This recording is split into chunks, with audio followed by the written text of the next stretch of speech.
Hello viewers, I am Ark Explainer and today I gonna explain you Avengers Earth Mightiest Heroes। ये इस series का fourth part है जिसमें shield के advance 4 jail में से 74 सुपर विलन्स आजाद होते हैं। इतने बड़े ब्रेकआउट को सुपर हीरोज कैसे हैंडल करेंगे जानने के लिए वीडियो के अंत तक बने रहे। अगर आपने इस सीरीज के फर्स्ट 3 पार्ट्स नहीं देखे तो उन्हें जाकर पहले देख ले ताकि स्टोरी लाइन आपको समझ आए। लिंक डिस्क्रिप्शन में और आई बटन पर आपको शो हो रही होगी। So without wasting time let's start the explanation. Episode की शुरुआत आयरन मैन से होती है जो अपने टेक्नोलॉजी को चुराने वाले चोरों को पकड़ता है। वो चोर एम नाम के एक ऑर्गेनाइजेशन के सोल्जर होते हैं। टोनी उन चोरों को हराकर शील्ड के वॉर डिपार्टमेंट को सौंप देता है। सीन चेंज होता है और क्यूब के जेल में डॉक्टर साइमन ब्रूस बैनर का इलाज खोज रहे होते हैं। साइमन ब्रूस का एक अच्छा दोस्त होता है, इसीलिए ब्रूस साइमन को बार बार समझा रहा होता है कि शील्ड हमारा इलाज नहीं करना चाहती, वो क्यूब के हर कैदी पर काबू पाना चाहती है। सीन चेंज होता है और थॉर से मिलने के लिए एक एसगार्डियन वॉरियर बॉर्डर आता है जो थॉर को एसगार्ड वापस लौटने की विनती करता है। क्योंकि ओडिन स्लीप में प्रवेश कर चुके हैं, इसलिए उनके गैर हाजिरी में एसगार्ड की रक्षा करने के लिए थॉर का एसगार्ड आना जरूरी है। लेकिन थॉर एसगार्ड जाने से मना करता है क्योंकि उसकी जरूरत अर्थ पर होती है। तभी वहाँ पर एक कार एक्सीडेंट होता है और पैरामेडिक जीन फॉस्टर घायलों की मदद कर रही होती है। तभी एक कार उसे टकराने वाली होती है पर थॉर वहाँ आकर उसकी जान बचा लेता है। सीन चेंज होता है और आयरन मैन सारे कैदियों को वॉल्ट में पहुंचाकर वहाँ से चला जाता है। बिग हाउस में एंटमैन थिंकर से पूछताछ कर रहा होता है। शील्ड ने वर्ल्डविंड और थिंकर के डिस्कशन को रिकॉर्ड किया था कि कुछ बड़ा होने वाला है। थिंकर एंटमैन को जवाब देता है, सवाल ये नहीं है कि क्या होने वाला है, सवाल ये है कि कब होने वाला है। तभी चारों जेल की लाइट्स फ्लिकर करने लगती है। सिस्टम में बदलाव आता है और सभी जेल के प्रिजनर्स आजाद होते हैं। वॉल्ट में से सारे कैदियों के लॉकर खुल जाते हैं क्योंकि सारे कैदी छूट जाते हैं और बिग हाउस जो श्रिंक था वो अचानक से बड़ा हो जाता है और शील्ड के हेलिकैरियर को भेद कर बाहर आता है। क्यूब में रेडिएशन लेवल बढ़ जाते हैं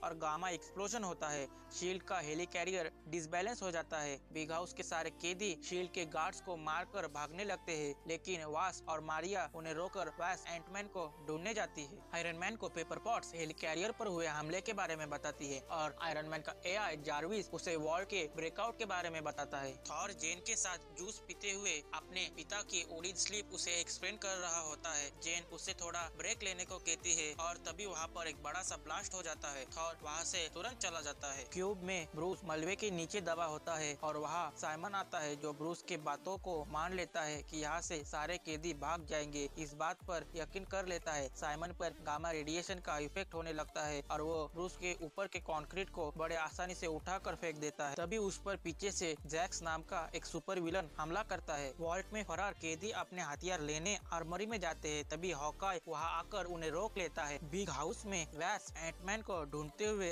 अंदर जाती है जहाँ पर एंटमैन उन सभी सुपर विलन के साथ लड़ रहा होता है। तभी हेलिकैरियर क्रैश हो जाता है। वॉल्ट के सारे कैदी भाग रहे होते हैं और हॉकाई उन्हें रोकने की कोशिश करता है। तभी आयरन मैन हॉकाई को ही प्रिजनर समझकर उस पर रिपल्सर ब्लास्ट करता है। तभी आयरन मैन पर पीछे से क्रिम्सन डायनामो हमला करता है। हेलिकैरियर पर सब कुछ तबाह हो चुका होता है पर निक फ्यूरी का ध्यान राफ पर होता है क्योंकि राफ में सबसे खतरनाक कैदी फरार होते हैं। क्यूब में ब्रूस बैनर हल्क बन जाता है और लीडर नाम का सुपर विलन एबोमिनेशन और एब्जॉर्बिंग मैन को हल्क से लड़ने भेजता है। आयरन मैन पर सारे सुपर विलन टूट पड़ते हैं, उसे वो मारने ही वाले होते हैं। तभी हॉकाई आयरन मैन को बचा लेता है और आयरन मैन वॉल्ट के सेल्फ डिस्ट्रक्शन मोड को ऑन कर वहाँ से चला जाता है और वॉल्ट पूरी तरह से तबाह हो जाती है। बिग हाउस में वर्ल्ड विंड एंटमैन को मारने ही वाला होता है। तभी वहाँ पर वैस्प आती है और उसे बचा लेती है। क्यूब में हल्क पर एबोमिनेशन और एब्जॉर्बिंग मैन हमला करते हैं, लेकिन हल्क उन्हें चकमा देकर साइमन को लेकर वहाँ से चला जाता है। निक फ्यूरी राफ्ट के फरार कैदियों को पकड़ने जाता है और तभी पूरी जेल हवा में लेविटेट करने लगती है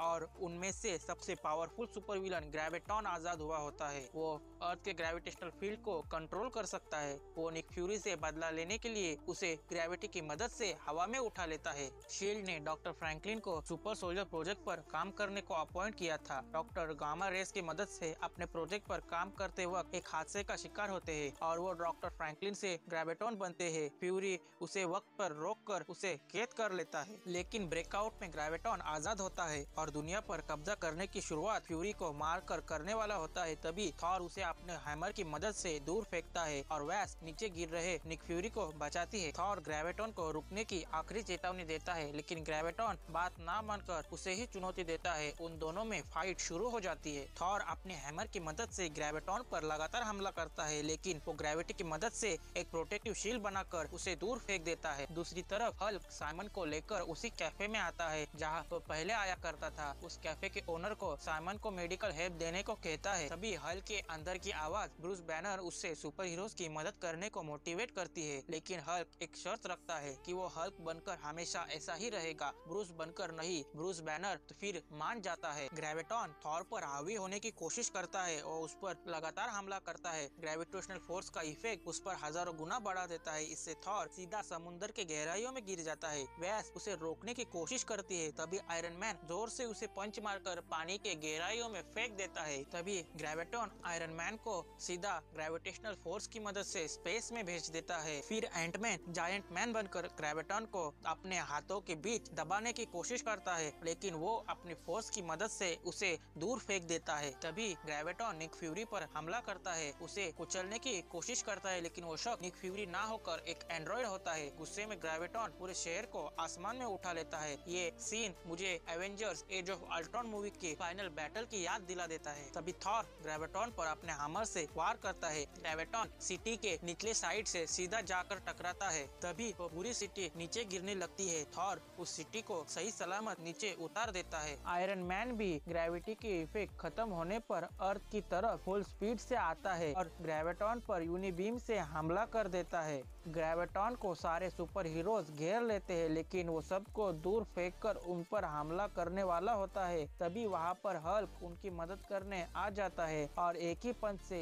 ग्रेविटॉन को सिटी से दूर एक पोर्ट पर फेंक देता है। सारे सुपर हीरोज उस पर हमला करने आगे बढ़ते हैं, लेकिन वो उनकी ग्रेविटेशनल फोर्स को बढ़ा देता है। तभी ग्रेविटी का इफेक्ट खत्म हो जाता है और हल्क उस पर हमला करता है। ग्रेविटॉन हल्क को हवा में फेंककर कंटेनर से उस पर हमला करता है, लेकिन वैस की मदद से हल्क उस पर जोरदार वार करता है। आयरन मैन अपनी यूनिबीम की मदद से उस पर शूट करता है और एंटमैन एक बड़ी सी शिप उस पर फेंक देता है। थॉर अपनी थंडर पावर की मदद से उस पर बहुत ही बड़ा बिजली का हमला करता है और ग्रेविटॉन हार मान लेता है। तभी हल्क बस्टर यूनिट वहाँ पर हल्क को पकड़ने आती है, लेकिन आयरन मैन और सारे सुपर हीरो शील्ड के सामने आकर हल्क को एक सुपर हीरो का दर्जा देने को कहते हैं। फ्यूरी उन सबको शील्ड ज्वाइन करने का ऑफर देता है, क्योंकि 74 सुपर विलन फरार हो चुके होते हैं। एंटमैन इस ऑफर का विरोध करता है, लेकिन आयरन मैन एक इंडिपेंडेंट टीम बनाने के बारे में सोचता है और सब इस पर एग्री हो जाते हैं। उस टीम का नाम होता है दी एवेंजर्स और एपिसोड यही खत्म हो जाता है। एवेंजर्स उन सुपर विलन्स को कैसे पकड़ेंगे, ब्रेकआउट के पीछे कौन होगा, ये सब हम इस सीरीज के नेक्स्ट वीडियोस में देखेंगे। इसके लिए इस चैनल को जरूर सब्सक्राइब करिए और नोटिफिकेशन बेल को दबाएं, ताकि आपको आगे की वीडियोस के नोटिफिकेशंस मिलते रहे। मिलते हैं नेक्स्ट वीडियो में। जय हिंद।